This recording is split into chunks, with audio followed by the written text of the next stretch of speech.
Donc en fait on est aujourd'hui en manifestation ici au départ de Panthéon à l'appel de la coordination nationale étudiante. Faire bosser les gens jusqu'à 64 ans, c'est inacceptable parce que ça veut dire un quart des ouvriers dans les métiers pénibles sont morts à 62 ans. On ne peut pas accepter une société qui veut imposer que les gens travaillent jusqu'à leur décès. C'est tout simplement pas acceptable dans un monde qui regorge, qui déborde de richesses.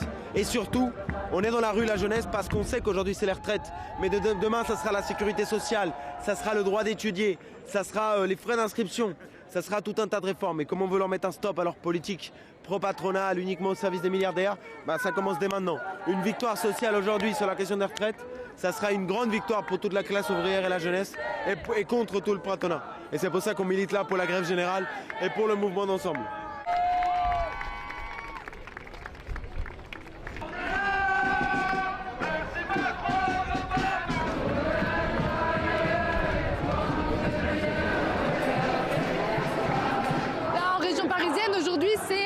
Je ne sais même plus à combien de journées de mobilisation nationale on en est, c'est plus d'une dizaine.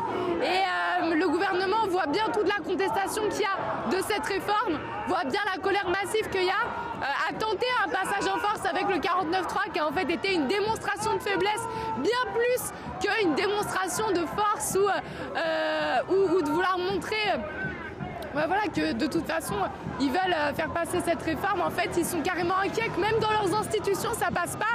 Là, récemment, il y a eu des violences policières énormes contre les manifestants. Aujourd'hui, nous, on est les jeunes, on est dans la rue et on pense qu'en fait, s'il n'a pas déjà plié, c'est pas parce qu'en fait, la mobilisation l'inquiète pas, mais c'est qu'en fait, il y a ces journées de mobilisation et en réalité, le lendemain, on sait qu'il y a un retour au calme, les gens sont au boulot, les jeunes ils sont en cours et nous on pense que là il faut un mouvement bien plus fort, qu'il faut parler de reconduire les grèves, qu'il faut parler, nous les jeunes, de sécher tous nos cours, d'être en grève aussi aux côtés des travailleurs et des travailleuses. Il faut une grève générale pour faire plier le gouvernement, c'est ça qui leur fera le plus peur.